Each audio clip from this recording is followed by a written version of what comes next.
Hello and welcome. Sorry about that. We seem to be having some technical difficulties today. Um, Apparently, I'm having a little bit more technical difficulties than I thought I was. All right. I'm going to go ahead and address this immediately. Um, it has come to my attention that some people feel that the conversation that we had yesterday was bashing of the Bible and was bashing of their faith. I didn't feel like we were bashing anything. I'm sorry that a conversation about historical bearing on specific texts was offensive and hurtful. And my spirit did not set well with a comment that I got all night. Didn't set well with me. Because my intent has never been to cause pain or harm or anything like that. That has never been my intent. So if you took it personally that we had an open conversation about historical value of translations and many other things, then I apologize. And please know that I still love you. Whoever is out there, whoever took that personally. And I'm sorry you did.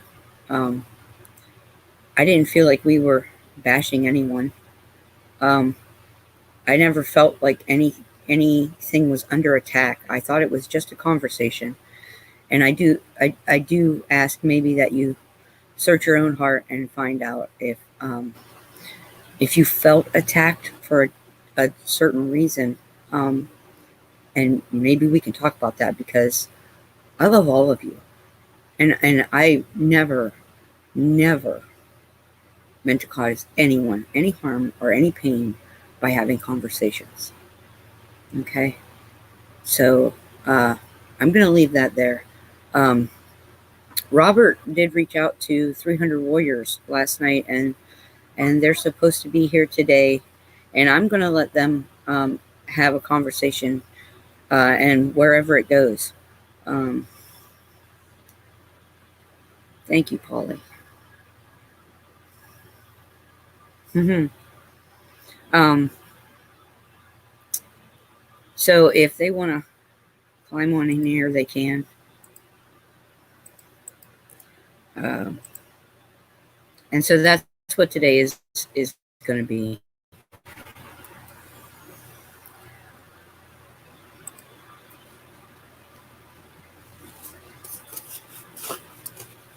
Give me a minute, guys.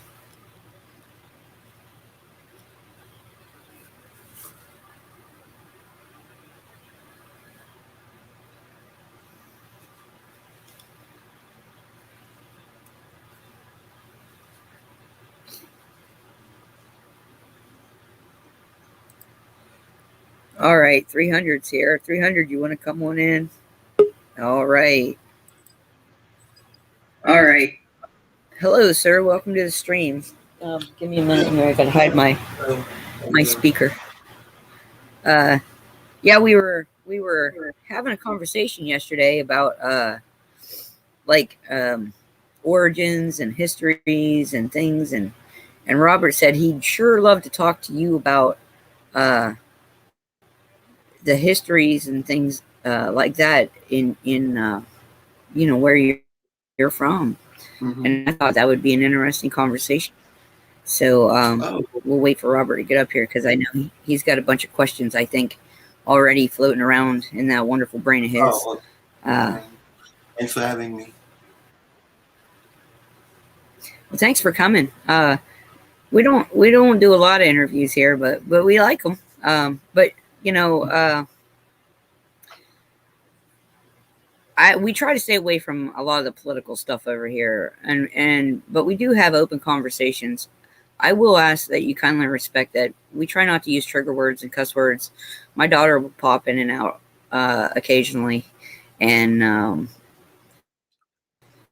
Well, that's so what's that's going all. on in most of Just the channels these days. I mean, that's just the top of the line topic. Everybody speaks only about politics. And yeah, that's different. Yeah, we're a little different over here in our neck of the woods, but it's all good. There's Robert. There he is. I'll let him pop up in here. And Pappy or any of you guys, if you guys want to join the conversation, 300 if you don't mind. No, We've got some really intuitive that's people fine with me. that like to hang out with us, and they have questions too. And I think it's phenomenal when we can always get a bigger picture. Sure. The more you know, right? And I think that goes for everything. I think we limit ourselves sometimes. We keep our blinders on, we wear our rose-colored glasses because it's more comfortable. And some of the conversations that we have over here are not always comfortable. And if you get uncomfortable, say something, because I don't want to make anybody uncomfortable, you guys. I know that some of these conversations do, and I'm not trying to make anyone uncomfortable, and I'm not trying to smear anyone or any text or any certain religion. I'm not smearing anybody, guys. I promise. That's never been my intent. Never, not once. So I'm sorry. That it's really bothered me because it's somebody that I care a lot about. So there's Robert. Yay! Hey, how you All guys right, doing? Robert. Hey, how you doing, Robert? Good. Let me get my. Thanks for the invite again. How you doing, man? All right, I'm doing okay. How about yourself? Doing good. It's And I getting to hope, the point where we have to have some kind of conversation. sure. And hello, everybody in the chat, by the way. If I have missed any of you guys, Volume up here. Okay. Can you tell everybody? I don't know if everybody knows about you, about your background. That'd be a good place to start. that's gonna be a long story. Okay, I'm gonna try to make it not too long. I was born in Iran. I have escaped from my country in 1979. I've been in war. I've been a victim of war. I've been shot multiple times. I have immigrated to Germany. I have lived in Germany for 25 years, and now I live over 15 years in the United States. And I don't see myself as a prepper. I look at myself more as a survivor and warrior in life. And I am not Christian. I am not Muslim. I am Zoroastrian. I practice one of the oldest faith in history. That I What was know. that again? What was it called? What'd you say? Called Zoroastrians. Yeah. Okay. Can you tell us a little bit about it? Yeah. Ahura Mazda. Nah, I remember you. 309. Many times. Oh, yes. Hi, Gigi. How are you? Zarathustra is Ahura Mazda, Lord of the Wisdom, the gods of the gods. We have in the Persian mythology 12 different gods. And this was before Christianity, before the Buddhism, before the Islam, before Jewish, before anything actually. And this happened 1500 BCE. And there are a lot of stuff about it. We don't believe in killing anything that's alive. At least I don't believe in that. And the fire is a symbol in our faith. and as well as the sun. And we do believe in our four elements. And one thing we strongly believe is in good words, good thoughts, and good deeds. We always believe doing something good to other people so we can receive something good in return.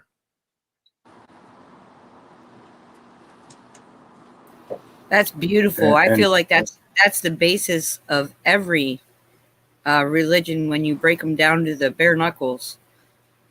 Yeah, because I wanna point to that one thing specific. People say, oh, I am Muslim, I am Buddhist, I am Jewish, I am Christian, I am this, I am that. But what makes you to be a good person when you don't have good deeds coming from your heart to others? You Yes. cannot. And that's why I don't wear labels. Yeah, you cannot expect to be a good person when you don't do good things in life. and you are contributing to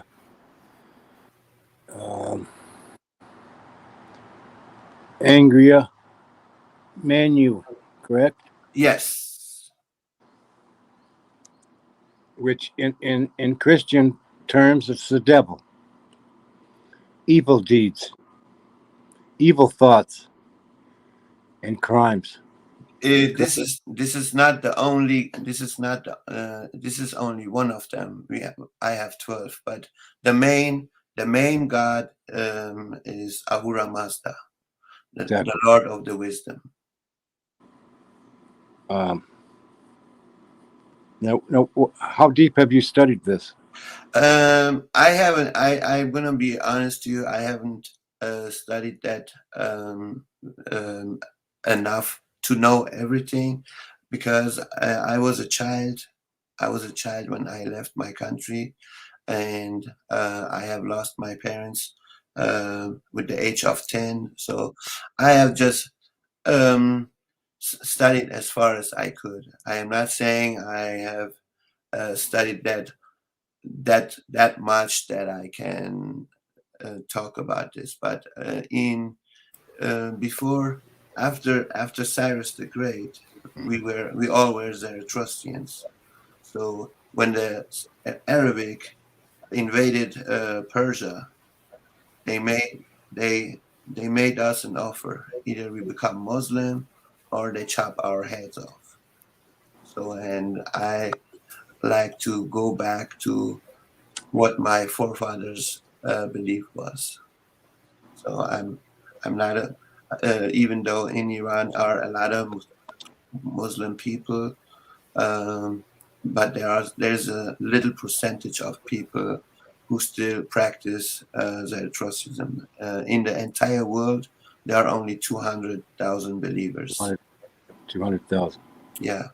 And Alexandria the Go ahead. Great had something to do with it too. Say that again. I couldn't hear you.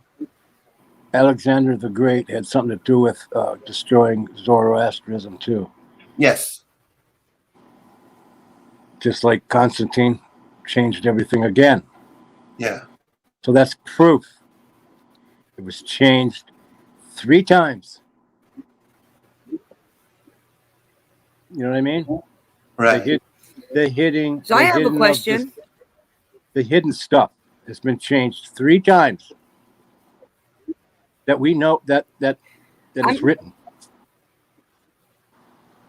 Yeah. So I'm rather curious, 300, do you know the creation story for Zoroaster? Oh yeah. Yes. Whatever. Well, Ahura Mazda is. Would you be kind enough to share it with us? Yeah, Ahura Mazda is the creator of the universe and all life. That's what Ahura Mazda is in our belief. Awesome. And for the people who don't know, before we were Persians, we were actually Akkadians. That's way before. This is way before Alexander the Great and before Cyrus the Great and all this. We're talking about I- 4, 5, 6,000 BCE. Yeah, I remember became Acadia being on the maps in my Bible when I was a child. Just like I remember Tartaria being on some of the maps in that Bible.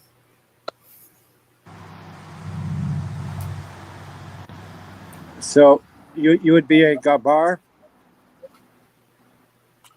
from Iran, correct? Yes, I'm from Iran. Yes. That would make you a Gabars that studies Zoroastrianism in Iran. Yes. In India, there are Parsis. Yeah. Well, after the war, the Zoroastrians, after the temple of ours was destroyed, a lot of them immigrated to India and built a temple in India. And here in the United States, we have a temple in California, and in some other states as well. But I am not sure where they are because I'm from California. I do know they are. It's in Santa Ana, but I am not sure in what other states they are actually.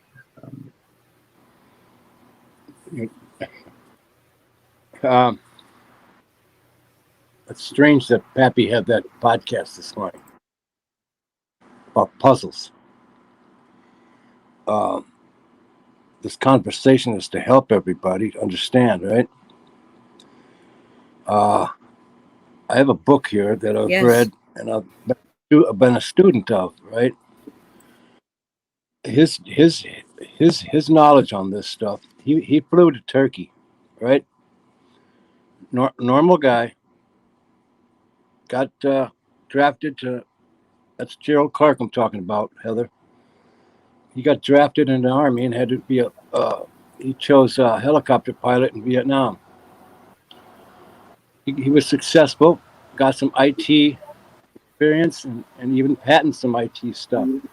Then he got with a company that was going to send him to Turkey. And so he studied about Turkey so he could talk to the local people. Right? That's where he started. That's where his curiosity started. And it comes after through his studies not with Zechariah Sitchin, okay? Because at the time Gerald did this, Zechariah Sitchin was going through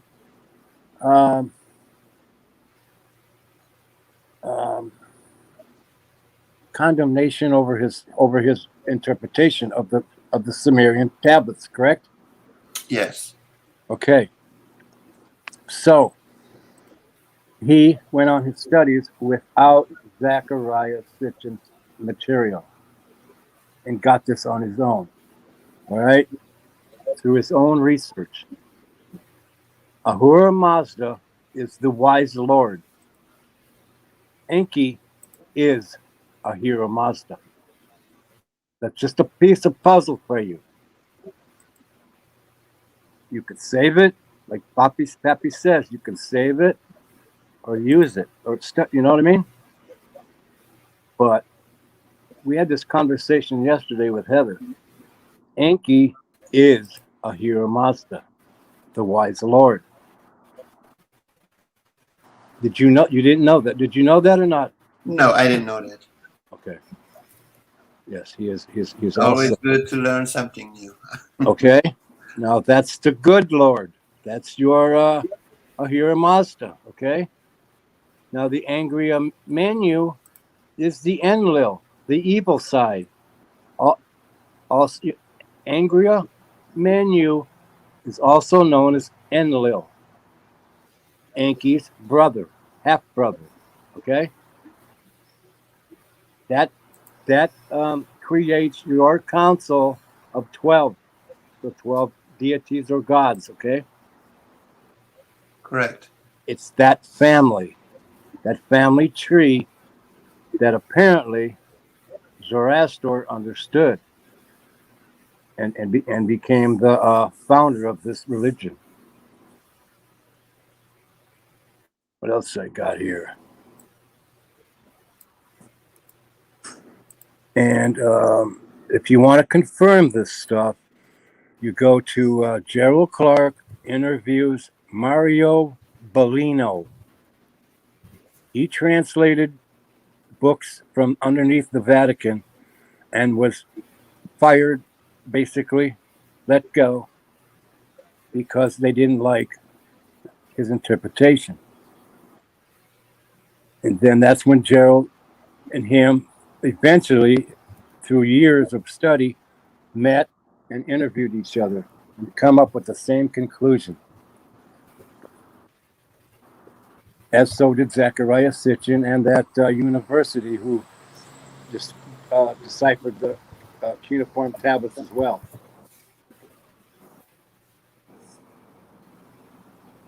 So when I heard you say before that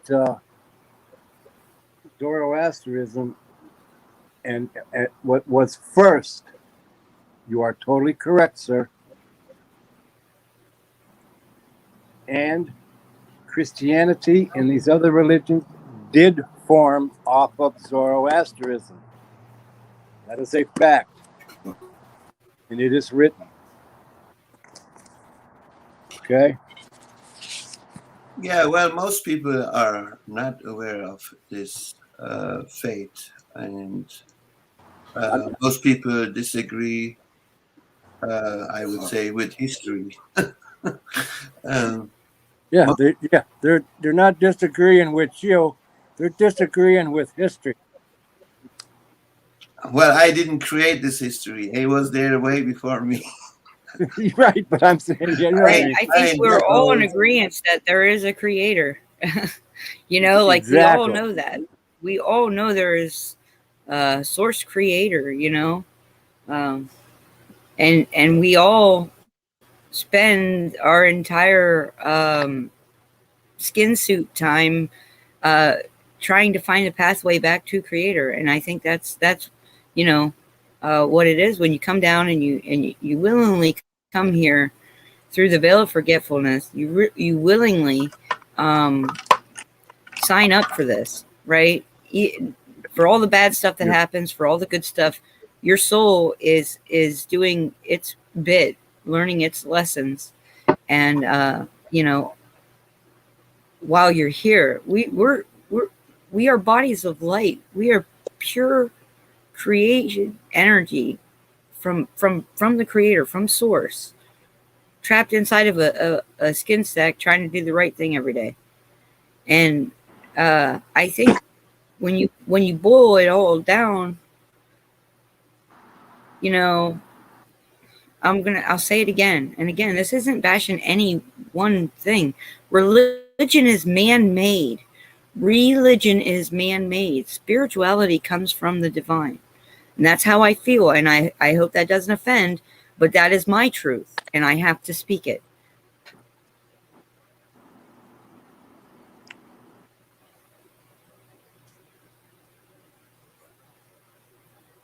That's very interesting. Hello, did I lose everybody? Oh no! Now I'm sorry. Now I want to study this religion a little bit. Yeah, deeper. And I mean, there's. You know, I would love to look into that. I mean, I would be very interested in how much of the old ways have been preserved down through the generations for you 300. How many of the traditions have remained? Do you have sacred colors like some of the first peoples, the native tribes for North America? You know, there are certain sacred colors that are representational of the directions, you know, or different elements or what have you. And I was just curious about that. Do you have those as well? I mean, I would assume they originate from somewhere, correct? Yeah. Well, this fate is a forgotten fate. Like I said, there are only 200,000 believers. on the entire planet. I've been on different channels or even friends and neighbors asked me, oh, are you Christian? And I say, no, I am not Christian. And when I tell them that I am Zoroastrian, they don't even know what that is. No, a Because lot of people don't. because it is the oldest faith on this planet, and because of these wars we had in the Middle East, it got forgotten. You know, it, I'm pretty sure this is not the only thing that's got forgotten. There's a lot of things forgotten in history that we are not aware of. Yeah, there's all kinds of stuff that they've hidden from us in our Yeah, history, yeah, which was the point that Robert and I were talking about yesterday. When you steal an entire race history and you cover it up and you do everything that they've done, there's not going to be one unspoiled thing, one perfect thing. And we were talking about that point yesterday. Lost in translation, time frame differences, time period differences. What things meant back then didn't mean the same as they do today. You know, a loaf of bread today is a common thing in a household, but bread was the food of life back then, you know? And right. so there are things that do get lost in translation. Part of the translation loss comes from the people who are translating from an ancient language that perhaps they understand, perhaps they don't, or they're coming as close to it as they can. And then part of it is in our interpretation of that, you know, Thanks for because mentioning. Sorry that I interrupt you for a second. no, you're fine. You go right ahead. I Thanks, can talk and talk. thanks for mentioning this. Like, I have looked into the Akkadian language, and I speak Farsi, and it is completely a different language. It's not similar to Farsi at all. There are maybe some words that sounds similar, but has different meanings. And also our script was completely different. We were not writing Arabic, the Arabic language, Arabic script, I'm sorry, like we do now. Back then, the Akkadian script was completely different. There are not too You many know what? people. Hold on. I may actually have an example of Akkadian script. There are not too many people who can read it. There's a professor of the University of Chicago who actually studied this, and I I'm trying to get in touch with him to learn more about it. Oh, I've got Theban. Passing the river. Okay. I don't have Akkadian. I have Akkadian somewhere, but not in this book. And I don't know where it would be if it's not in this one book that I have. But I am familiar. And, you know, it kind of looks like what they present as I'm trying to think of how to best explain it for our audience so they can understand. Like, those are a pictorial. Akkadian was more of a pictorial, kind of like hieroglyphs, but not exactly. Am I correct? Yeah. And so when you look at like the ancient writings on like Göbekli Tepe, right?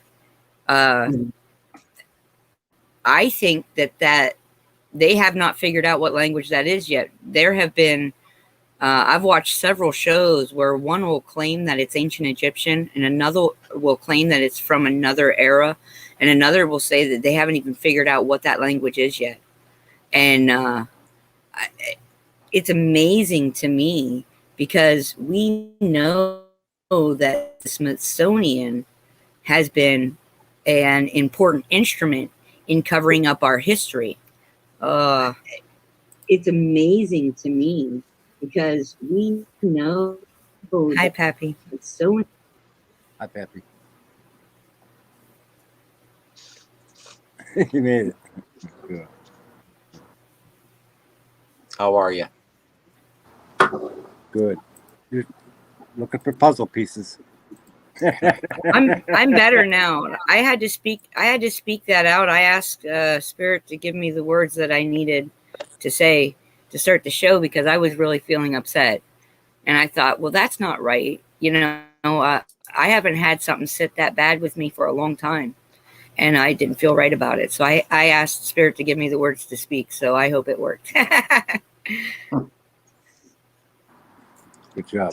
300. I'm glad that you came up here to be able to add a little bit more depth to who we are as a people.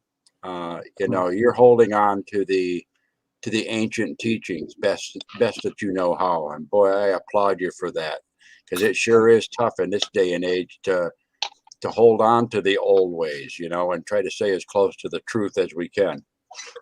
Yeah.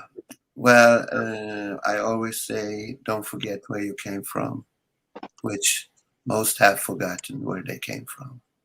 Well, correct. A lot of people don't even know where they came from. They can't, let alone forget it. Yeah. Mhm. I talk to a lot of people, different nationalities, and even when people have immigrated to a different country, I always tell them, don't forget where you came from. That's very important to hold for your own personality, to know who you are and where you came from. It doesn't matter what country you live, it's very important that you don't forget where you came from. That's right. If we let people, they will erase our history. Yeah. And they can place between our ears any history they want us to feel that we're part of. And that's been the problem. Right. But if we concentrate on that within us, they can't erase that if we hold on to that. That is correct. And they're doing a good job of covering it up. Oh, Hey, yeah. what's up, Monty? Hey, 300, what's up, buddy? How are you, my friend? Morning, Monty. Hello. For those in chat that don't know, I know Robert knows, and 300, and probably Pappy, and probably Heather. The Anunnaki, Akkadian, Anu, they are written about in the Sumerian tablets from the city of Sumer. And if you look at the Epic of Gilgamesh, that's where this comes from. So I was just putting that out there. Right, that is correct. And we are very similar, the Anunnakis and the Zoroastrians. We do both. Yes. We both share the 12 gods, and in our faith, we are waiting for them to return. And that would be the return of Nibiru. Yes, that's where my gods are coming from. Yeah, Exactly. which most people don't believe this planet actually exists. Correct. Yeah. I was reading an article about CIA. They've been talking about it. They've been saying that these 12 gods might return. And it was kind of funny to me that they holding it against people. I mean, people should know the truth. Why would you hold it against the people? I don't get it. I mean, my people know it. Yeah, that's our old script, and it is the old Aramaic language that we used to speak, which not too many speak. If not, nobody speaks. I'm not sure. It looks like it has it looks very similar to me if you were to mix the original Ogham, Celtic Ogham, with the Malachim or the angelic type of writing. That Akkadian is, it fits somewhere in between there, I think.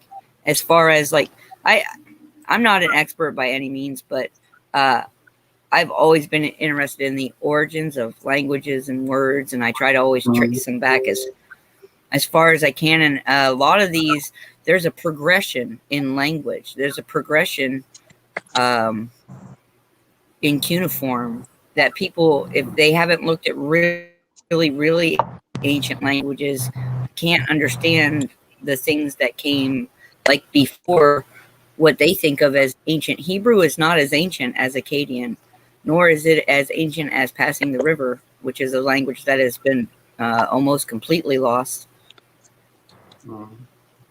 And it's a cuneiform language, an ancient cuneiform language. And I knowing about the ancient languages always made me ask more questions, and I think questions are healthy. You know, I think they're important. All right, I'm going to stop sharing the screen, guys. I'm sorry.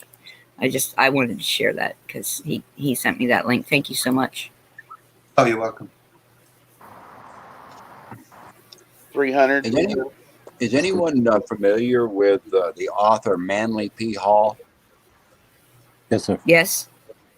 Yes, sir. Okay. Have you ever read that book, The Secret Teachings of All Ages? I started reading it once, and then I put it down, and I never picked it back up. I could not tell you what the first paragraph said. No, I'd like Well, to get a at hold that of point in my book, life, though. it was not meant for me. It's certainly more than you get out of reading any one paragraph, because the book, I've actually got it, and I've had it for many years now, and it did help develop my understanding, or at least, let's put it this way, validate my feelings and my understandings about the continuity between spiritual beliefs.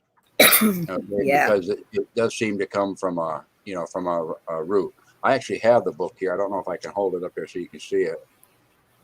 Called The Secret Teachings of All Ages. Uh-huh. And Yeah, Manly, I wasn't ready for it when it was in my possession to read.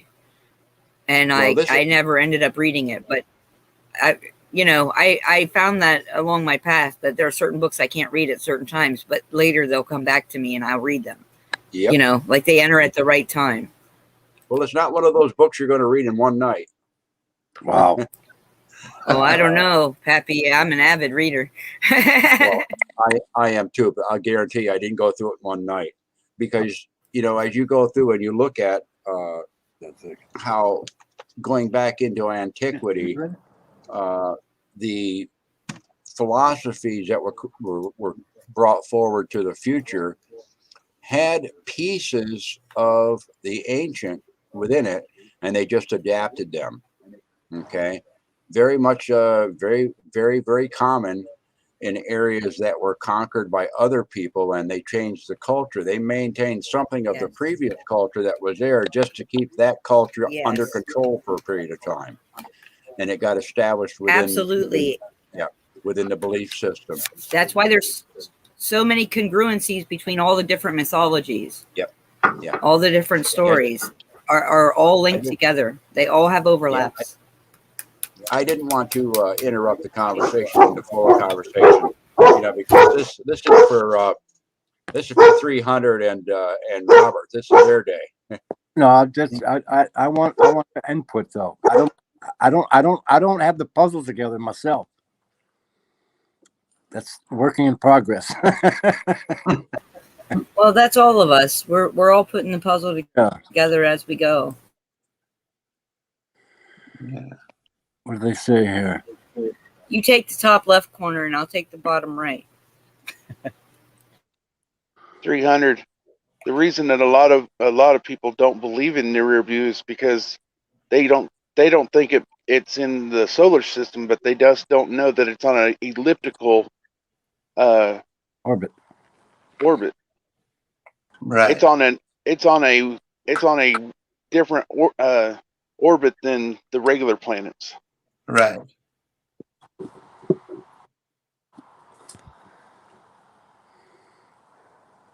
And when these telescopes came, they were the furthest away, so they couldn't see them anyway. They couldn't see it anyway. Mhm. Absolutely. And I swear that's what they're hiding right now. I really do. Me too, Robert. I have that feeling too. Why are they building all the domes? See? Do they know something? Is it time? Mhm. Well, they built these domes a long time ago Yeah, they've always been there. because yeah, they knew from the ancient civilizations that had survived the older catastrophes that the Earth had went through, and that how older civilizations had survived in through them, had hidden underground for that reason. And then and then comes the Native Americans when they said that the Ant people came. Absolutely. Yep. See? So Yep. who are the Ant people? They're not the people from the. They're not. They're obviously not the sky people. The sky people came from the sky. Yep. The Pueblo people believed that they came up out of the third world into the fourth world with the help of the Ant people. They had lived in the third world underground, okay, for quite a period of time, and then the Hopi and the Navajo people also told about the interactions with the sky being. Of course, they call them Kachinas. Right. So once again, we have that continuity there that tells us that there were civilizations before, and we don't have to look just here. We can look back into the ancient Sumerian text and the tales of Gilgamesh, but if you look into the ancient Hindu Vedic teachings, when they talked about the Vimanas flying in the sky, the cities flying in the sky and stuff, there were civilizations here before. Our history hasn't allowed us to hear about it because they erased it. Yep. The sky people, that's the same as the star people. Am I right, Pappy? Yes. Yes. That's what I thought. The blue Kachina and the red Kachina. Yep. Well, there were lots of Kachinas, Right. and of course they named some of the ships or some of the transport vehicles at that time. They that appeared as stars or whatever. They named them a Kachina and gave it a color to differentiate it. Once again, it was all based upon the contemporary understanding of the environment, and they tried to put it in terminology that was relevant to them.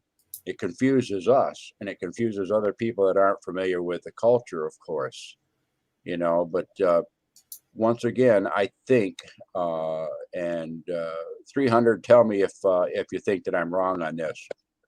It goes to the old question: if a tree falls in a forest, but there's nobody there to hear it, did it fall, or did it make a noise? Now, the fact that the tree is laying on the ground now doesn't change the fact that it fell, did it? But because we didn't hear it, see it, or feel it, we don't believe it. Exactly. That's the way of so many people now.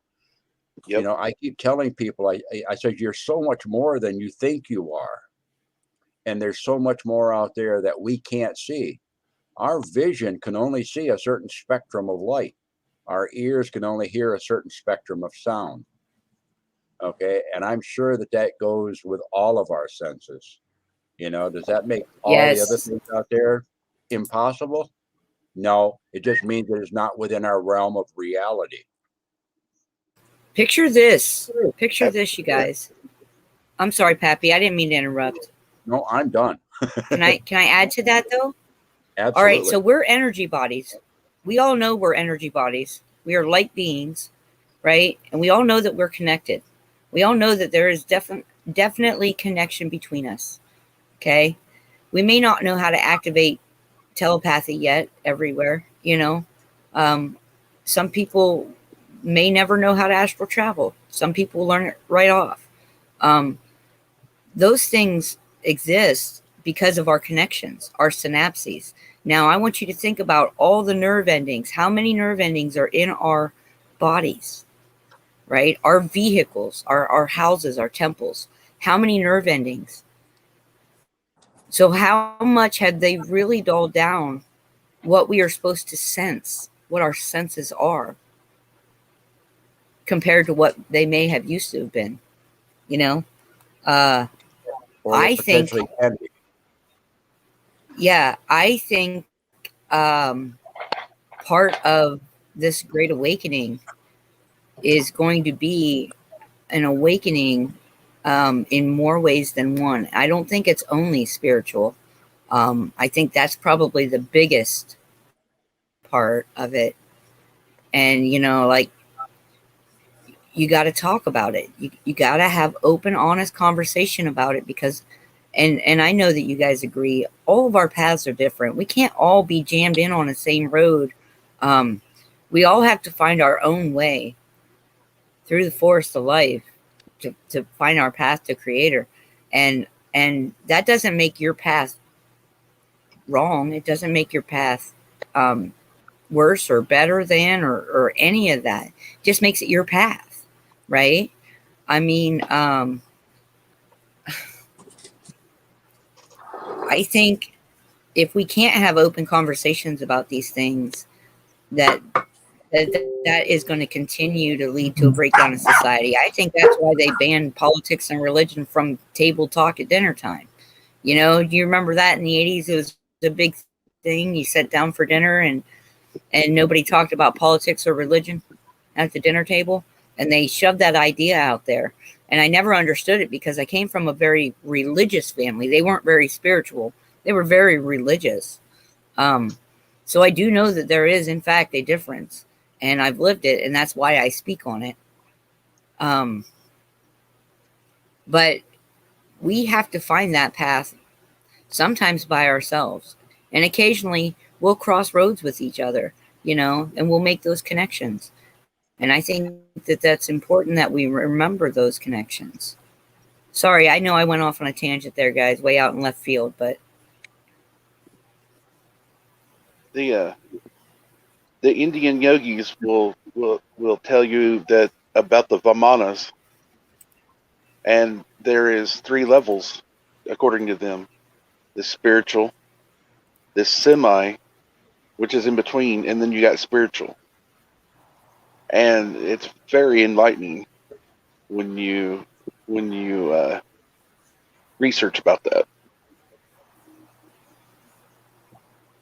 Or Because experience. because Pappy was talking about the different crafts, the mini crafts that there was of how the ancient ancestors arrived here. You know what I'm saying? So, sorry, Robert. No, You know, I think one of the important things that all of us here on this particular panel are, and that what we realize is just what was just said. Okay, that there are different levels. Okay, now in order to go from one level to another, there has to be a transition point. There has to be a switching point. There has to be a fulcrum. Okay, and we are the fulcrum. Okay, but it's up to us to be able to activate the switch.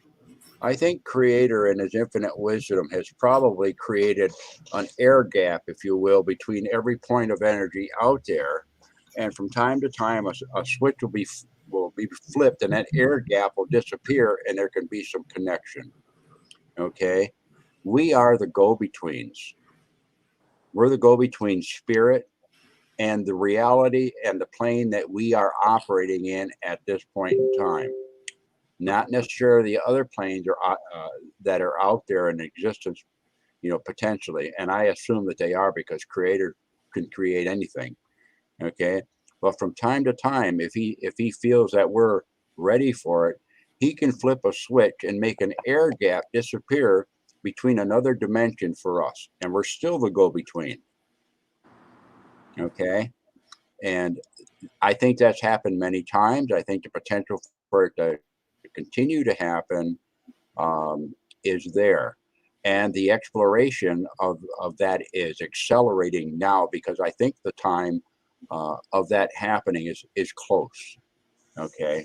A lot of the confusion will probably fall away for a lot of people, but it will cause a lot of turmoil within people too.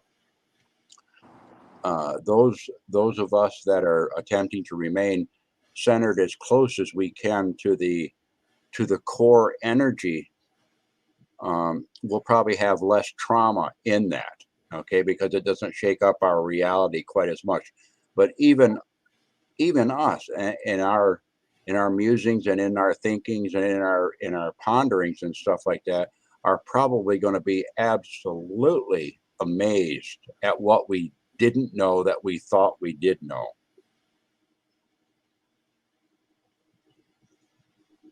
Absolutely. Yeah. Oh yeah.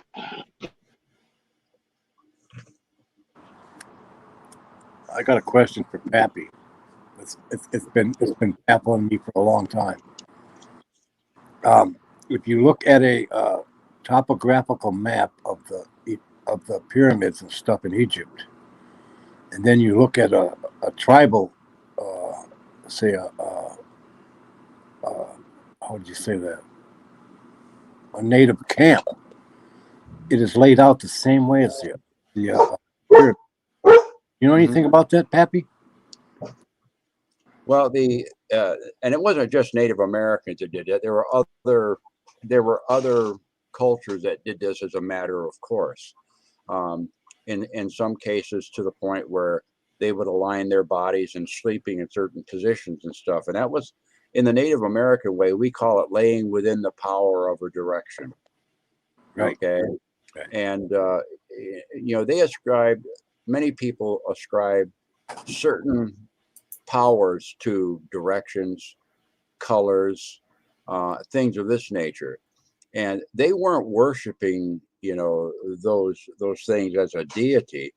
What they were doing is actually saying, this is another aspect of Creator that's being manifest in this manner through here. So if I, for example, were to call on the spirit of the East, and had our doorways facing the east, okay, which is the direction of the sun rising in the morning, okay, for the enlightenment of the day, okay, we understood that Creator was bringing light and awareness to our new day, a new beginning, So if we wanted to align ourselves to new beginnings each day and greet those new beginnings with Thanksgiving, we put our doorway to the east, and so vice versa, all these different things were given different attributes, but they were all one Creator.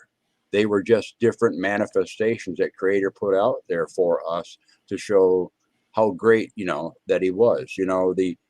The layout of the pyramids, they tapped into that same energy.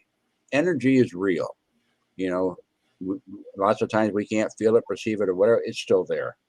It's still there. The energy that moves within a person from the Middle East, okay, might be of a different slight frequency than it would be from somebody, they say, from the Arctic region. Why? Because there's interactions of elements out there that are aspects of Creator that are manifesting themselves in slightly different ways. That's why each of the people were free to be able to assimilate energy. And together, they were all puzzle pieces around the globe that made that three-dimensional thing of what we call the Earth. Okay, that was a whole awareness. No one part was more important than another. Okay, but they all stood upon the core. And so the layout of roadways, the layout of of encampments, the positioning of people during ceremony. All of these things were tapping into the powers that Creator had put there, or at least the teachings of those powers that he had conveyed to the people so that they could understand. What did it become? It became a tool. Not idols, just tools. No. They became a tool that Creator put there for our use. We don't worship the sun. We worship the power of the life giving within the sun's rays that we know makes the plants come up. Well, who gives the power of life? Creator. So As I mean, they're tools. They're simply tools in the toolbox. Yep. Yeah, they're tools for understanding. And in my case, as I get older, they're tools to help me not forget. Yeah. These are ceremonial items, that we utilize. And I'm sure, 300 in your belief system, I'm sure that there were certain little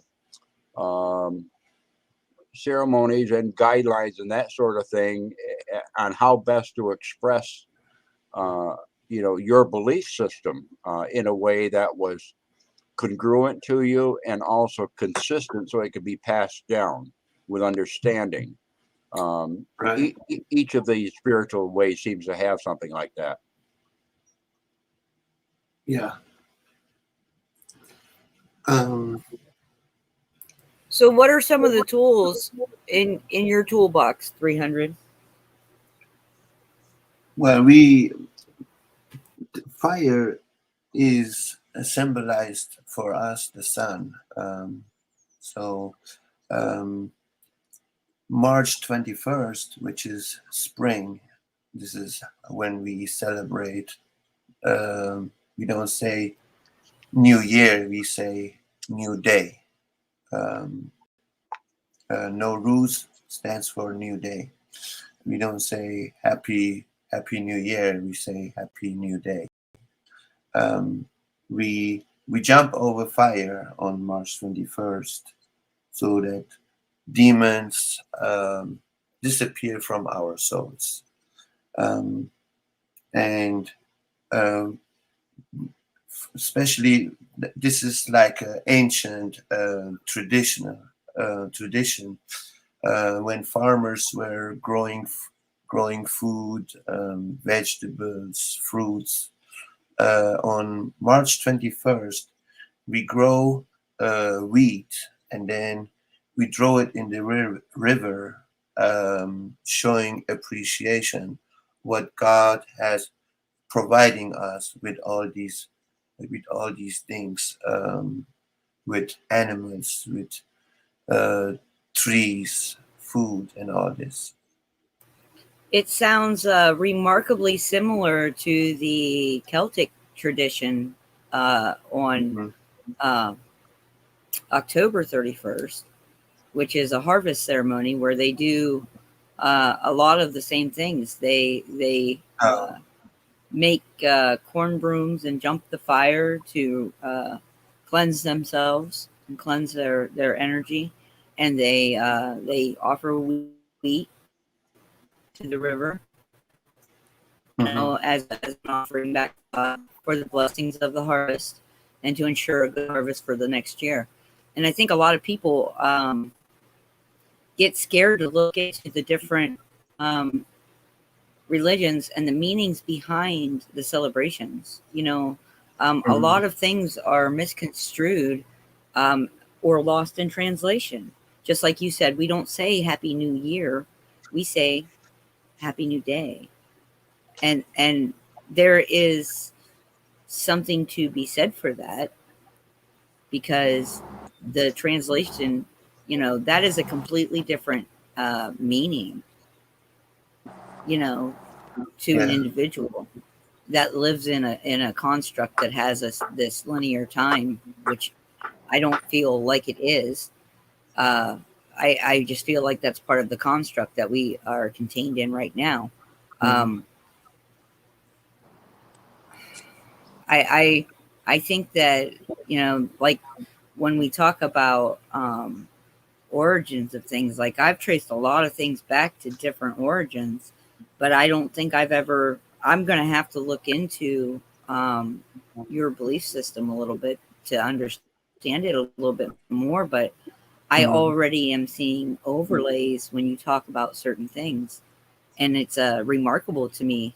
So you're in the southern hemisphere, or you were okay, or this originated in the southern hemisphere. Yes. Wait a minute. Acadia is. Hold on, I'm relocating in my brain. And the reason I was asking is because northern hemisphere, where I find a very similar correlation in my files, is that's their harvest, and it's also like they celebrate it as the Celtic New Year, and that's how it's translated in as the Celtic New Year. But what if it was really part of the Zoroastrian belief system that traveled across the lands and ended up there, and in the northern hemisphere, that is their harvest, that is their new, they celebrate the same. That seems very remarkable. I have to do some research. Now, me personally, my question to what I ask myself all the time is, what if Zarathustra and Anunnaki is the same? Because we are pretty similar to each other. That's what I ask myself sometimes, but I don't have the answer for it. Yeah, you do. You remember when you remember when you said your people used to grow wheat and throw it into the river, Right. to give offering. Well, like I said when we started, Enki is Ahura Mazda. He is the Lord of the Water as well. Mm-hmm. That's why the people would put it in the water to recognize Ahura Mazda and Enki, which is the same thing. Mm-hmm. Okay. But I have a friend. He's from. You understand? I'm not saying you're wrong. That is Ahura Mazda would be possibly it's just another name for Enki, basically. Mm-hmm. Just so you know. So yeah, I have a friend. He's from Iraq. He's from my neighbor country, and he believes in the Anunnaki, and we have shared our information about our beliefs, and it is very similar to of what I heard from him. He also has 12 gods, and he also says that his gods are gonna return, just like myself. So that's why I was questioning myself. So maybe way before that, we were believing in the same thing and just turned out to separating in two different directions, or somehow, we don't know because we wasn't there. Man, we gotta get my friend on. We have to have this discussion. This discussion will never end. You know what I mean? Exactly. I love it. That's why I love it. We still got another hour, however long you guys want to talk. No, I'm talking about. I want to get this. I want you guys to meet Kyle. My friend's name is Kyle. All right, and he got weirded out like I did when he was a kid. His wife or his mother was a priest in some church. So, and he didn't feel right. And that's what kicked him off. And he's been studying this, I think, all of his life. I would love to know what he knows about Zoroastrianism, and the connection and the transformation and the change. Right. I wonder if he would know that this isn't, we have to do this again. Oh, okay. But remember, I mentioned Zachariah Sitchin. If you have you ever studied him? No. He's on the internet. Just look up Zachariah Sitchin. Okay, on my friend's book, I told you he was just a normal person like us. He was no scholar. He was nothing. He was a kid who got drafted. Okay, Mhm. the last statement on his book is Zachariah Sitchin was right all along. That's the last sentence in this book, because Gerald did not follow Zachariah Sitchin's research. That is crazy. So if your friend wants to know more and you want to know more, there's a piece of your puzzle that I've just given to you, right, Pappy? Yeah, and it brings up a couple of other interesting points that were made as I was listening to the conversation. Man is fallible beyond belief sometimes. We have to put a label on everything. And there's a lot of confusion, as people look back through antiquity, and they've got this name and this deity and that deity and everything else. And we know that as expansive as creation is, creator must have spirit helpers out there.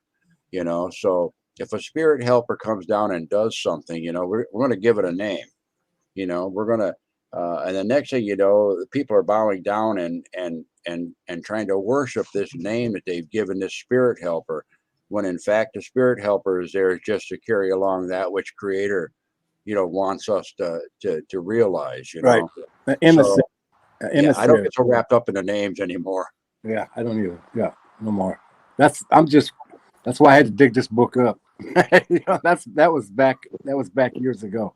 Well, from a historical context, I think it's important because it helps us understand the mindset of the people at the time. Right.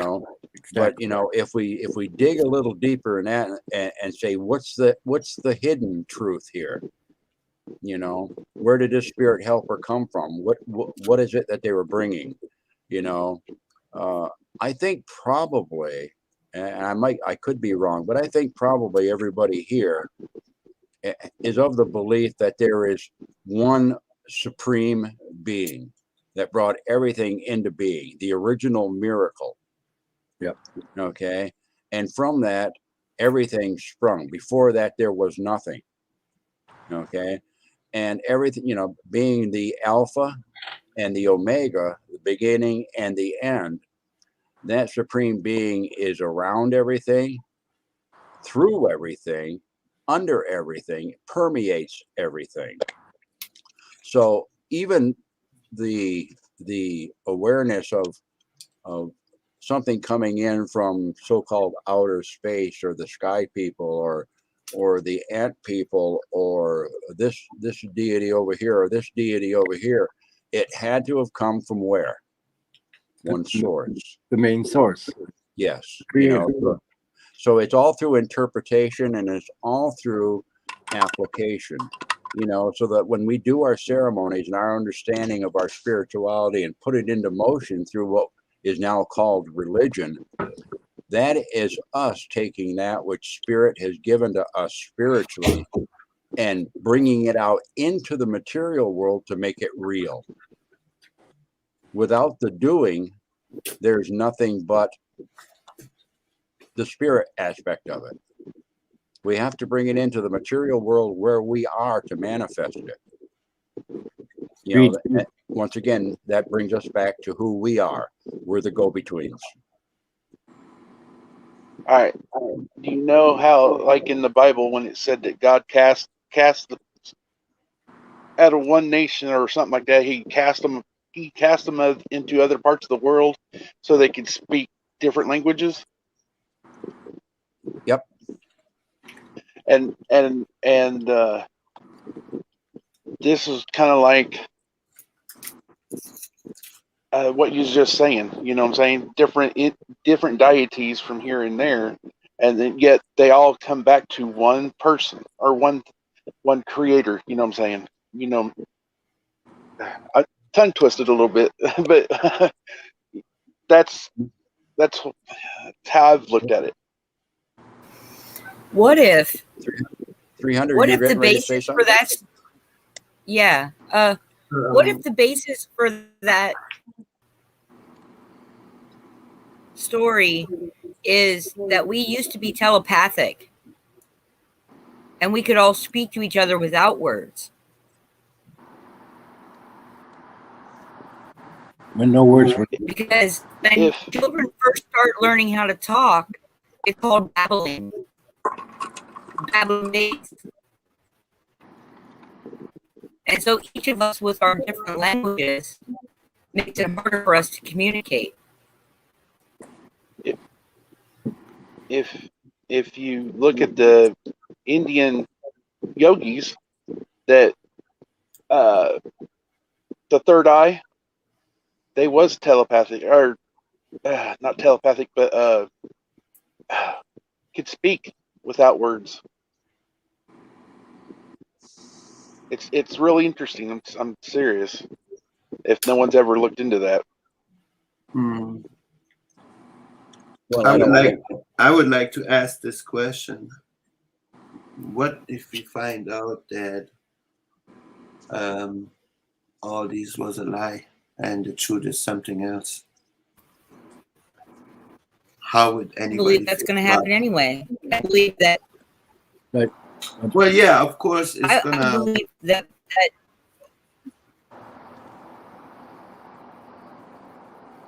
Go ahead. Go ahead. I mean, of course, it's gonna come out sooner or later. But how are we gonna react to it? That's a different question. Well, I think we need to be open to receiving the information. And I think that conversations like these have to happen to make people aware that, you know, history is not what they have taught us. Right. And that it is possible, right? Because if that kernel of possibility is in there, then a lot of people will be able to deal with it better, right? Some people are not going to deal with it well. When the truth of our history does come out, or if it does come out. And if it doesn't, I'll just keep digging because I know it's out there. I know there's a whole bunch of stuff. And so I think there's still going to be stuff that I learn that when, say the big lie gets unveiled, the big lie being our hidden history and everything behind the scenes, all the men behind the curtains. I think that when that happens, I'm going to learn stuff that I had no idea about. I don't think it's going to shatter me in any way because I'm open to learning new things, and I'm open to, I know you've been lied to, and it's not everything lie. The most convincing lies always have a kernel of truth, and that is where your spiritual discernment comes in, and there are truths in all of the old texts, all the religious texts. There are kernels of truth in all of them. There are good things to be found in all of them. That being said, they're all written by men. Man is fallible, is not. And you can claim all day long, then or the other. I wasn't there. I don't know what the plan was at that time. I didn't exist at that point. Not to me and playing field right now. So, but there are certain things that if you allow your spirit to guide you, there are certain things that you will find you have a knowing of. You'll find there will be things, and you'll read something or you'll start researching something, and it's like you have a memory flood, like a download of information that you're accessing from a different hall of records, if you will. Anybody else get that? You've probably heard me say many times, the eyes that we see with and the ears that we listen with should be the eyes and the ears of the heart, where the center is, and filtered through that. Because I can't rely on my physical eyes and ears to give me a true representation of what the truth is anymore. No one can. Exactly. Especially Exactly.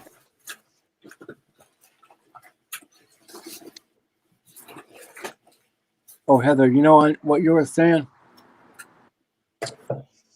I don't know where I was reading this. Right? Ready for this? What the guy had us do was to wind back time. Okay, where there were no books, there were no nothing. Right? The Creator has a sun. It's in the sky. Okay, this is where I don't know if this is where this guy's theory is where this started. All right, you have the Creator. This is his creation. The sun is his son. S-U-N, not S-O-N. Okay, and if you're in ancient times and you see you translate what you see, the Savior walks on the water. When the sun rises beyond the lake, yes, he will walk across the water until he fills the sky. That was like a train of thought. How do you say that? An exercise on a different way of thinking. That just blew my mind. Yes. Yes, Robert. He is your savior. If the sun doesn't come up in 3 days, you're dead. Plants won't live. What's interesting about that Very. is if you look into art history at all, you see these, you start to explore these very same concepts about translation, right? Because all of what we know is translation. No matter what knowledge it is, it's all translation, whether it's down verbally or written or pictorially. It's all translation. Somebody else learned from somebody else that learned from somebody else. So even if they're hiding an entire era of time from us, I believe they things will have lost in translation, right? And You broke up real bad. let's say, for instance, that example you just gave about someone walking across the water, Heather, and you'll Heather, see you're breaking up.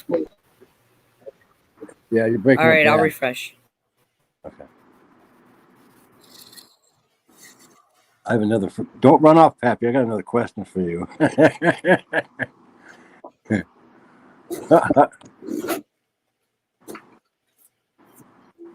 Heather just brought up an interesting point, and I'd like to run it through each of you here. Okay. Okay. And she'd mentioned something about translation. Okay. And that got me to thinking about our understanding in the here and now.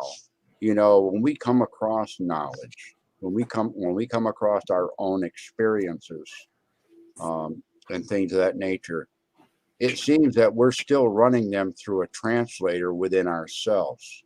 And that translator is certainly highly influenced by the life that we're living, and the life that we've known up to this point. So I'm just that just reminded me that I need to run it through the universal translator that's within me, rather than trying to rely initially on the translator that my mind is telling me when I encounter something new. What do you think about that? Yep. Right.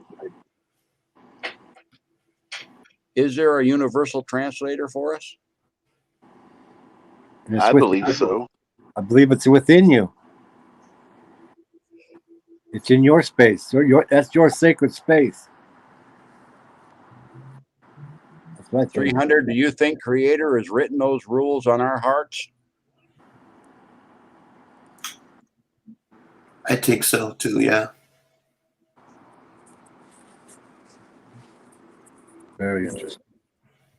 So literally, we should all know right from wrong if we connect to the source, correct? Correct. No wonder man wants to separate themselves from a controlling God. They don't like to follow rules as it is. Right. Right. Yeah, I think your spirit is always your internal decoder. And if you think about it, when you meet someone face to face, or you can see their face in conversation, you can read things about them unconsciously, subconsciously. You can read things about them that you can't read from a phone call or a text message. You read the inflection in their voice. You read the lines on their face. You read their eyes.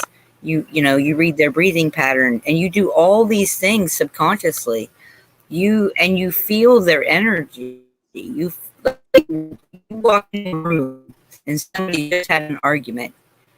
You can feel that. I mean, almost every one of us can feel that. Similarly, you walk up a holding hand and neck in the park, you're going to feel that love. You're going to feel that emotion coming off of them. And it's going to make you smile as you walk by, right? Most people, I think.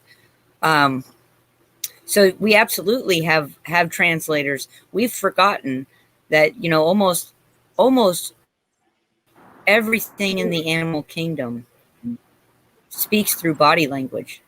We've forgotten how to read our own language as a species. Natural language.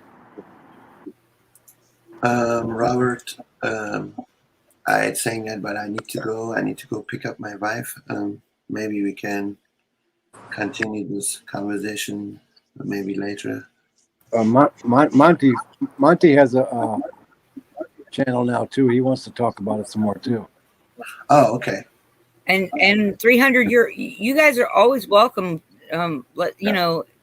Conversation is important, and I love talking about different things and learning new things. Mhm. So Thank you're you. always welcome back here. I would love to talk about this more with you. You have a great Sure. day. Sure. Thank you. Thank you. 300, everybody. Thanks for having 300, me. I want you to know that I consider you a brother from another mother. I appreciate that. Thank you. Thank you, 300. Yeah, you're welcome. Maybe I'm not sure how long you guys gonna be here, but as soon as I get back, I'm gonna check if you guys are still here. I'll be in the chat then. Thank you for coming, bro. Yeah, you're welcome. Thanks for having me. Later, Yeah. brother. Later.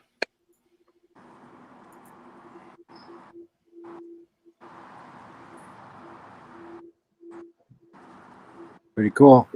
That was a really great conversation, Robert. Thank you for suggesting that. And Thank I would you. love to talk to him more about that.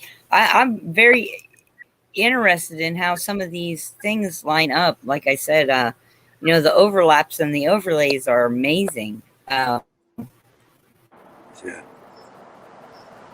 I do that. I like that a lot. I know. And comparing it with different paths too, I just think that's amazing. I got to ask Pappy a question. Go How ahead. I think all of us know that we were born in a spot specifically picked for us, correct? I believe that. Yep, you were born into a spot and you live your life where you are. Right. And you know what? You know where I was born? I was born. I don't know. I can't remember where you're from, Pappy. I was born in Wisconsin. I was born in Chippewa ceded territory in between the Potawatomis, the Stock Ridge Indian Reservation, the Menominee, did I say Potawatomi, and the Ojibwa nations. That's Anishinaabe territory. That man, that blew me away because it took me till I got older to study to come across that information, and then wait a minute. So we were born in a spot that was chosen for us, and I guess my grandmother's mother was married to a Native American. It's in our family tree. Um, what do you think of that? And I've had really weird experiences. Well, you know, a lot of the native peoples and a lot of the indigenous peoples and people that have lived on lands for generations, even the people that have come into to someplace and started their families, and then generations and generations later they're still living upon the land. One of the things that many native people believed, and why they were so upset when they lost their ancestral lands, is that, you know, they were a product of the foods that they ate from that land, the waters that they drank, the minerals that they took in, and they lived and died and ate the animals from the land and the plants from the land and everything.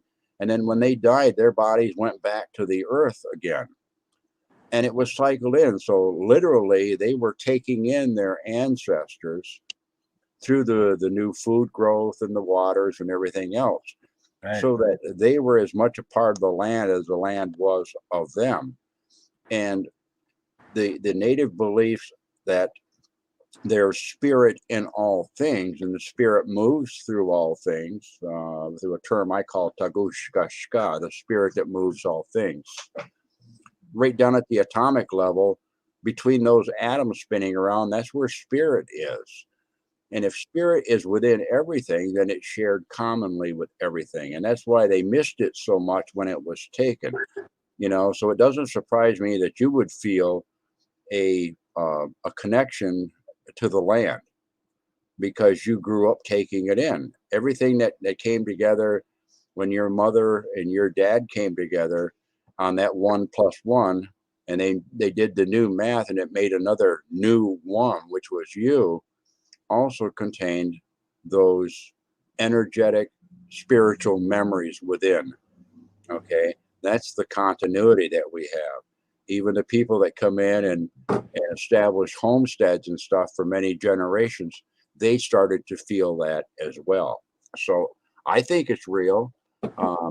Yeah, a lot of people are insulated from that now because they bounce around so much. So maybe that's why they don't feel like some others do. Yeah.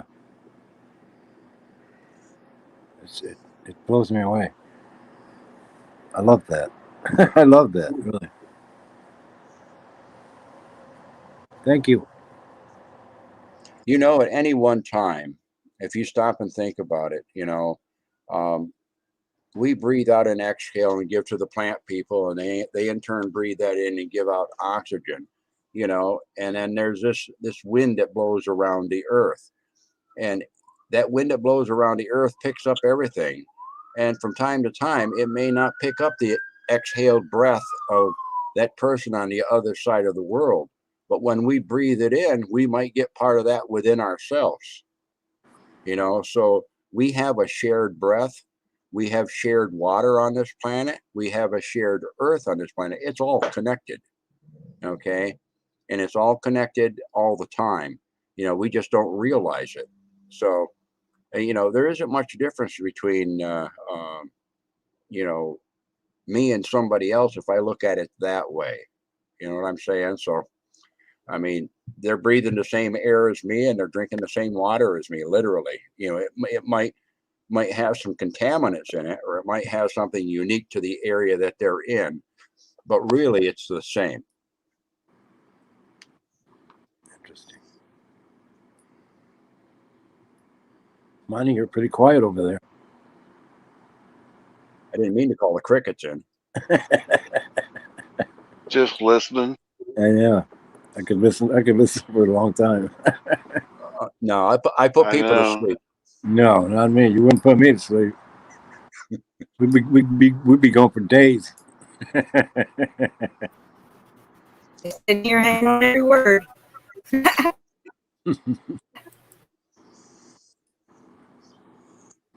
Heather, do you ever go back and read comments in the chat after you do your live feeds and stuff?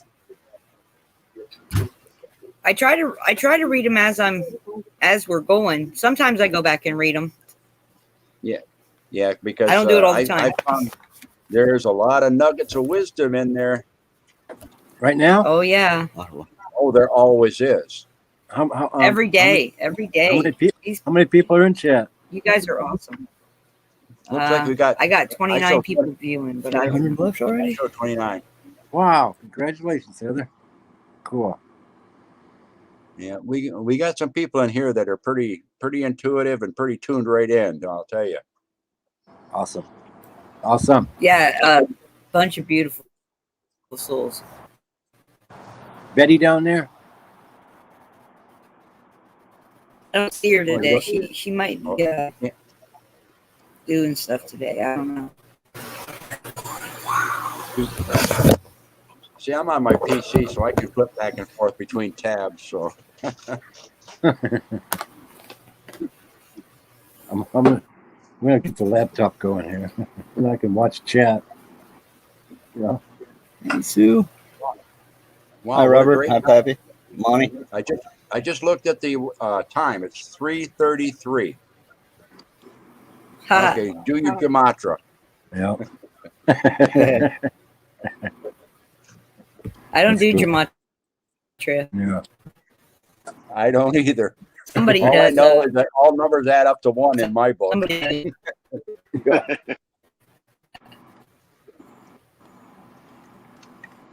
Man, I appreciate you guys so much. It's very cool. we appreciate Robert, you you were too. the cat. You were the catalyst. You were actually having a conversation.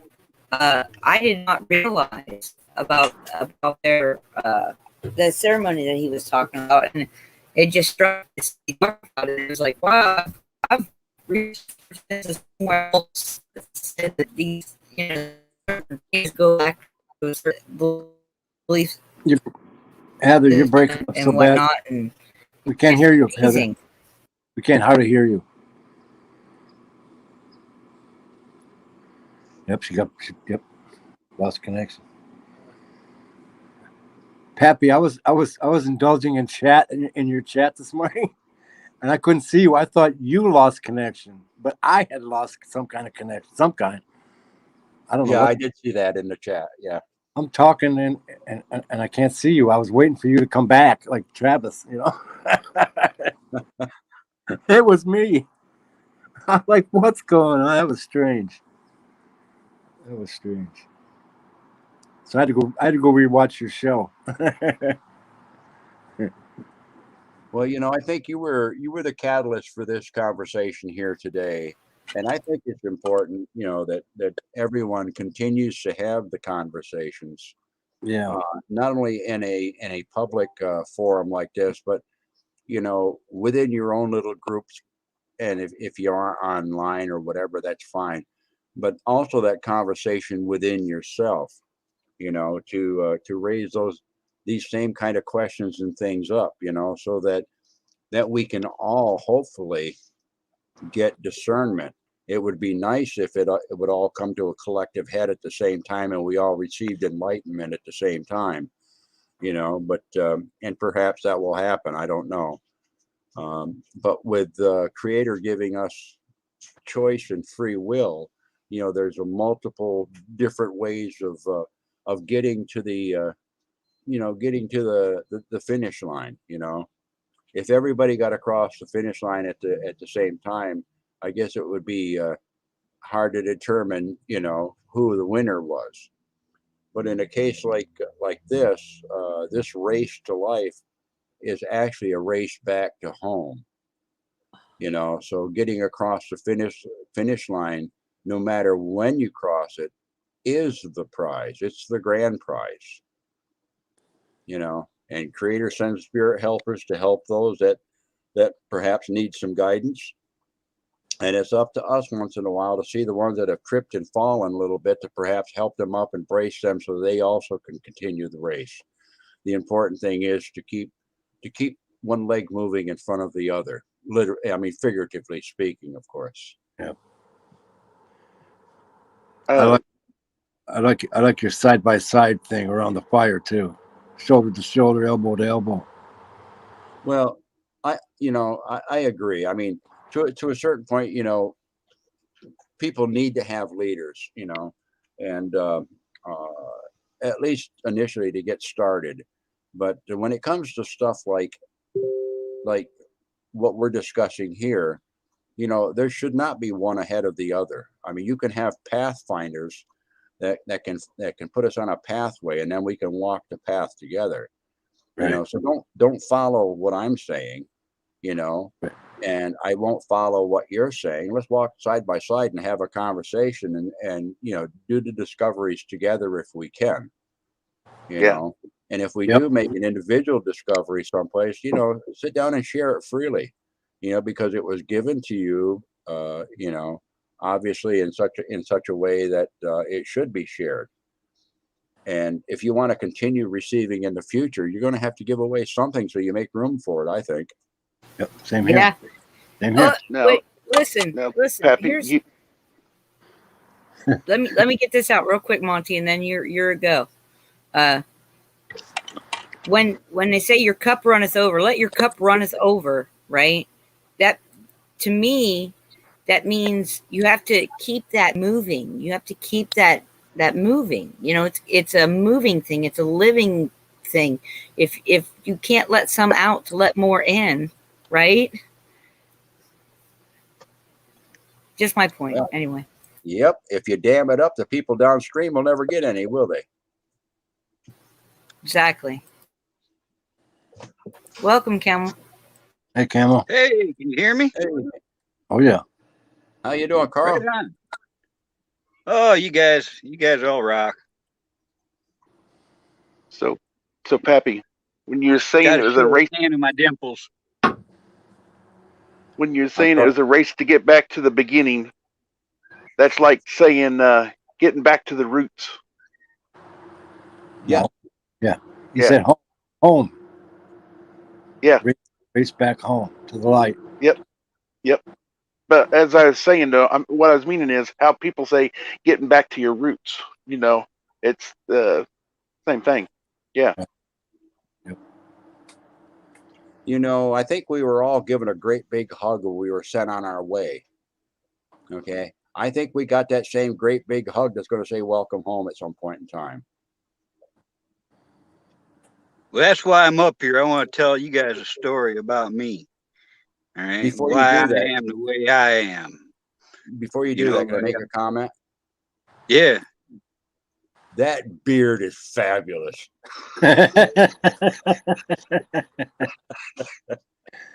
Yosemite, I get I that. love it. Thank you. Thank you. it should be higher than you could. I like the Yosemite Sam look. Yeah, it's a little different. I don't know. Yeah. You know what's better than a beard, right? Two beards.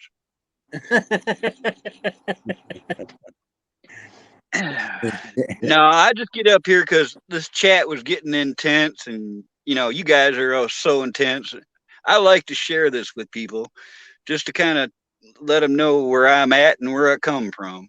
I had a different kind of childhood, you'd say. From age 9 to 15, I was either on the run or I was locked up in maximum security. They considered me incorrigible. I was raised by the state part of the years. My mom was a cop. You've heard of the preacher's daughter. I was the cop's son. And I was incorrigible to the point to where they'd tell me to stay at home and I wouldn't have no part of it. I'd be gone because I grew up in the country and then they moved me to the city. And it didn't work well. And before long, she had to the police got so tired of picking me up that they said they weren't doing it no more unless she did something. So I ended up in the juvie, and I ran from the juvie. Heck, I made the front page of the Detroit News a couple times getting out of maximum security as a kid.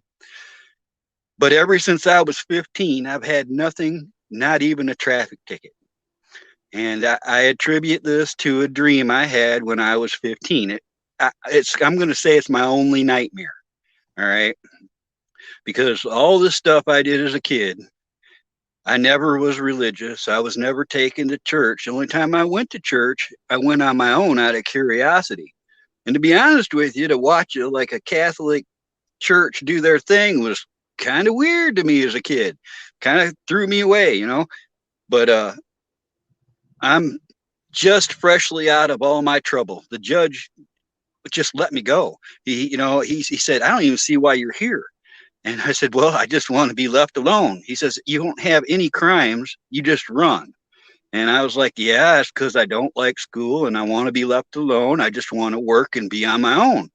And he says, are you serious? And he cut me loose when I was 15. Said if he seen me again, anytime from then till I was 18, they were going to keep me till I was 21.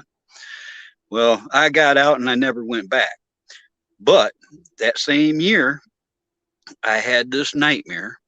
I'm standing in a field with hundreds of people. And it's like we're all waiting for the fireworks or something. And I'm watching the stars. And the stars moved a little. And that got my hair on my neck going. And then they moved faster. And the stars formed a V.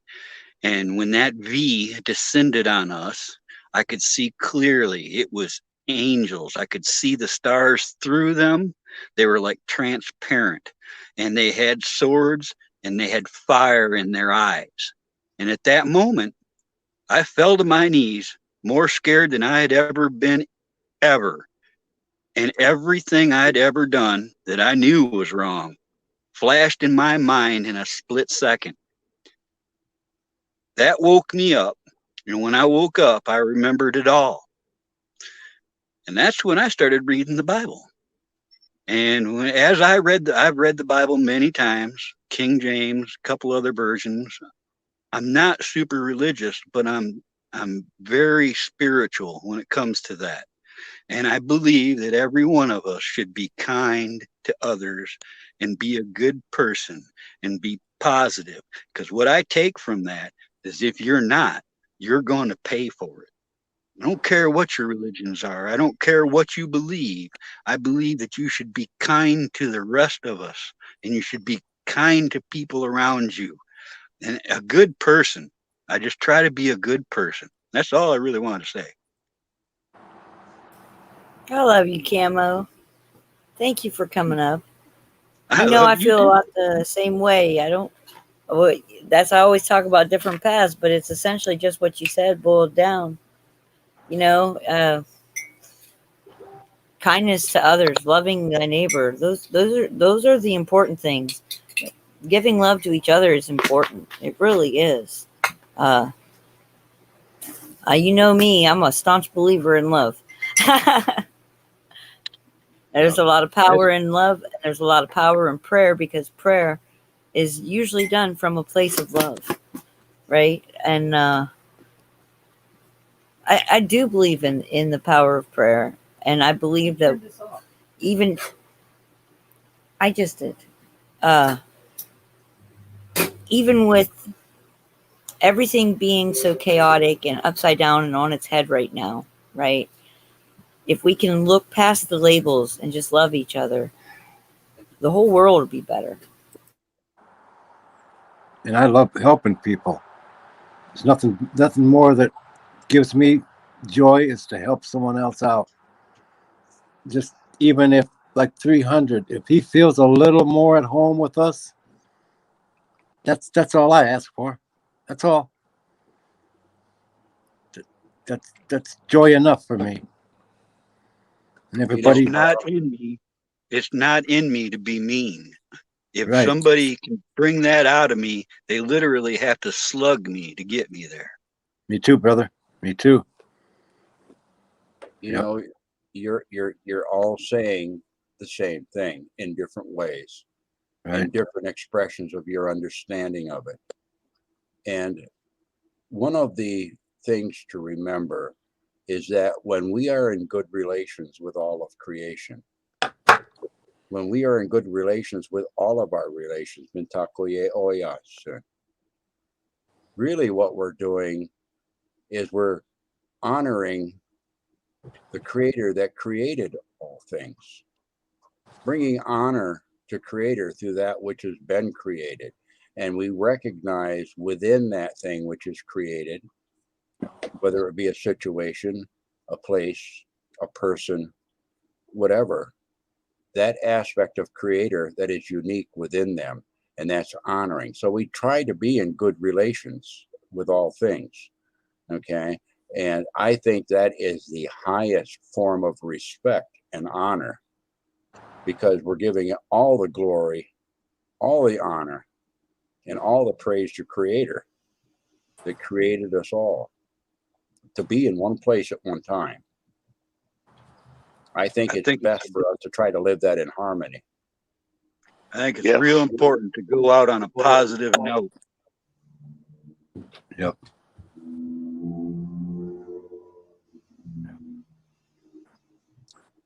I'm looking at the panel. We've got 1, 2, 3, 4, 5 of us. So 1 plus 1 plus 1 plus 1 plus 1. And how many in chat? All of you ones? We've made another one, another unique one.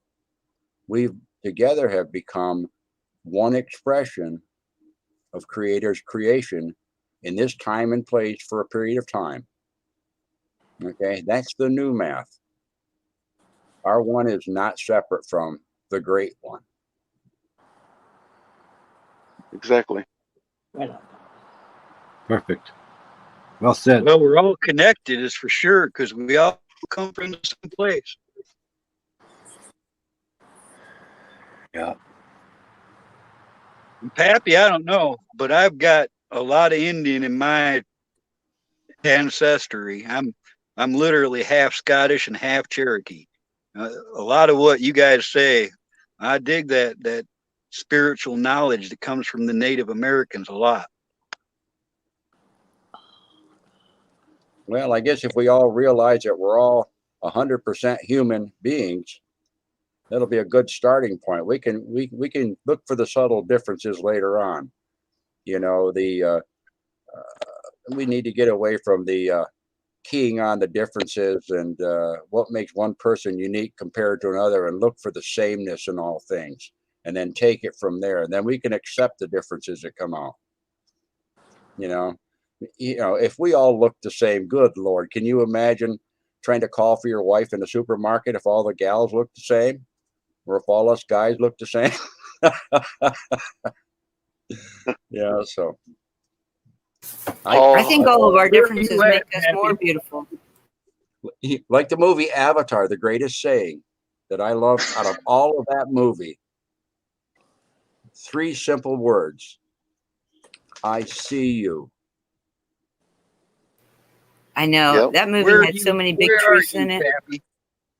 Pappy, what area are you in? I'm originally from and born in far northern New York on the St. Lawrence River area. Right now, I'm currently living in southeastern Massachusetts. Right on, right on. I just like to know where people are. I'm in Michigan, in the middle of the thumb right now. Well, you know, when we close our eyes, we go right back to whatever sacred space that it was our most favorite, you know. And I keep telling people, they say, well, do I need to have this to do this, or do I need to have to do that to do that? I said, if you've done that in sacred space with the actual tools, you can close your mind and go to that sacred space within your sacred space, and all the tools will still be there. They're just as effective. You know, and when I close my eyes and I can see the land that I run as a small kid, you know, I'm still there. I'm still connected to that land. You know, the tools are always there. And that's a good thing about spirit. He has that place to upload into the cloud where we can go and have our safe spot, our Aquania, our place of peace. You know, that's our our place to go to be co-creators. And that's our place to go to be powerful. That's our place to go to be sheltered. That's our place to go to be safe. That's our place to come out wearing the armor of that he's given us to fight the new battles.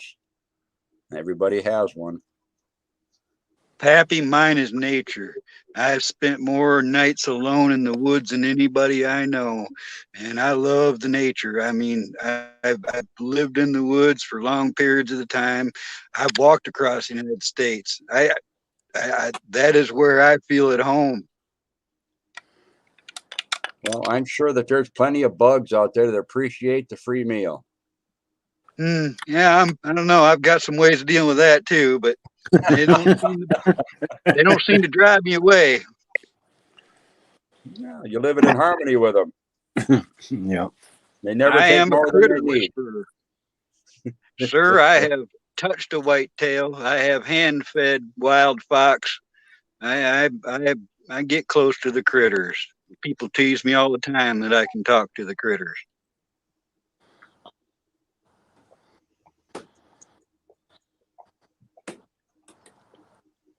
Each of you here and each of you within this chat, you all have experiences Creator has given to you as a unique expression for you, not only as a gift for you, but also to see what you're going to do with the gift and manifest it into the here and now.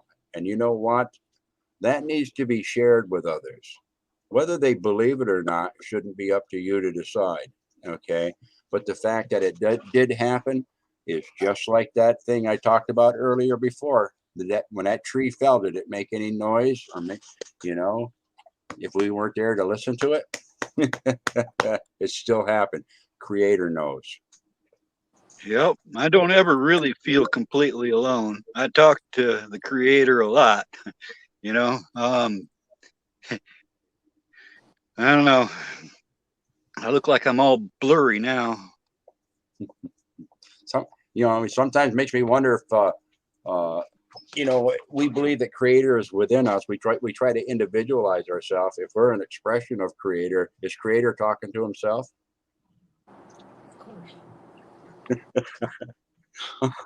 maybe that's too deep today. Paul Harvey here at it again. I'm telling you. Wow. Good day.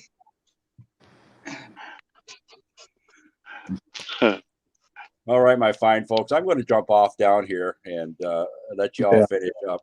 I got my dog up in my lap, giving me licks here, so this boy can't hold his liquor for nothing. I said what I wanted to say. It was good talking. Well, thank you for coming up. Yeah, thank you. Love you, and appreciate it, Pappy. Yeah. Love you, brother. Okay, we'll see Love y'all you. later. Later, sir. Bye, Pappy. And Carl. I think it was Carl's.